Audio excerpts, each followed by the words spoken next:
ഞാനിപ്പോൾ പോകുന്നത് കേരളത്തിലെ തന്നെ ഏറ്റവും നീളം കൂടിയ പെരുമ്പളം ബ്രിഡ്ജിലേക്കാണ്. പോകുന്ന വഴിയിലെ ഫുൾ ലൈറ്റ് കൊണ്ട് ഡെക്കറേറ്റ് ചെയ്തേക്കണേണ്. പല സ്ഥലങ്ങളിൽ നിന്നും ആളുകൾ ഇങ്ങോട്ട് വന്നുകൊണ്ടിരിക്കുകയായിരുന്നു. ഇവിടെ ഫുൾ ബ്ലോക്കായിരുന്നു. ഞാൻ കുറേ ലേറ്റായിട്ടാണ് കേട്ടോ ഈ വീഡിയോ എടുക്കുന്നത്. 10-12 മണിയായപ്പോഴാണ്. 12 മണിയൊന്നുമല്ല, അതും കഴിഞ്ഞിട്ടാണ് ഈ വീഡിയോ എടുക്കുന്നത്. 4-5 ദിവസം മുമ്പ് തന്നെ ഈ ലൈറ്റ്സൊക്കെ ഇവിടെ ഇട്ടിട്ടുണ്ടായിരുന്നു. അതുപോലെ തന്നെ ബ്രിഡ്ജിലും നിറച്ചും ലൈറ്റ് കൊണ്ട് ഡെക്കറേറ്റ് ചെയ്തേക്കുകയാണ്. ഇവിടെ നിന്നാണ് കേട്ടോ പെരുമ്പളം ബ്രിഡ്ജ് സ്റ്റാർട്ട് ചെയ്യുന്നത്. പെരുമ്പളംകാരുടെ ഏറ്റവും വലിയ സ്വപ്നമാണ് കേട്ടോ, കുറേ കാലത്തെ സ്വപ്നമാണ് ഈ പാലം. അതുമാത്രമല്ല, കേരളത്തിലെ തന്നെ ഏറ്റവും വലിയ പാലമാണിത്. 1157 മീറ്റർ ദൂരവും 11 മീറ്റർ വീതിയുമാണ് ഈ പാലത്തിനുള്ളത്.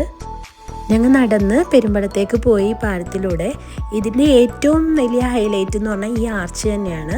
നല്ല കളർഫുള്ളായിട്ടാണ് കേട്ടോ ഈ ആർച്ചിൽ പെയിൻറ് ചെയ്തിട്ടുള്ളത്. ഞങ്ങൾ നടന്ന് പെരുമ്പളത്തേക്ക് ചെന്നിട്ടുണ്ട്. അവിടെയാണെങ്കിൽ നല്ല ആഘോഷമാണ്. അവർ 3-4 ദിവസം മുമ്പ് തന്നെ സെലിബ്രേഷൻ തുടങ്ങിയിട്ടുണ്ട്.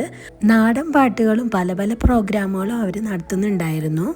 ഞാൻ ഫസ്റ്റ് ടൈമാണ് കേട്ടോ പെരുമ്പളത്തേക്ക് വരുന്നത്. പാലത്തിൽ ഫുൾ ലൈറ്റുകളൊക്കെ ഇട്ട് നല്ല ഭംഗിയായിട്ട് വെച്ചിട്ടുണ്ട്. അപ്പോൾ ഇവിടെയാണ് പെരുമ്പളം ബ്രിഡ്ജിൻ്റെ സ്റ്റാർട്ടിങ്. ഇതാണ് വടുതല. ഈ പെരുമ്പളം മഴവിൽ ബ്രിഡ്ജിൻ്റെ ഉദ്ഘാടനത്തോടനുബന്ധിച്ച് വടുതല ജെട്ടി റോഡ് മുഴുവൻ ഇത്രയും മനോഹരമായി ലൈറ്റ്സൊക്കെ ചെയ്തത് വജ്രയാണ്. അതായത് വടുതല ജെട്ടി റെസിഡൻസ് അസോസിയേഷനാണ്. പിന്നെ ഈ പെരുമ്പളം ബ്രിഡ്ജിൻ്റെ തൊട്ടടുത്താണ് കേട്ടോ എൻ്റെ വീട്. ഈ കാണുന്നതാണ് എൻ്റെ വീട്.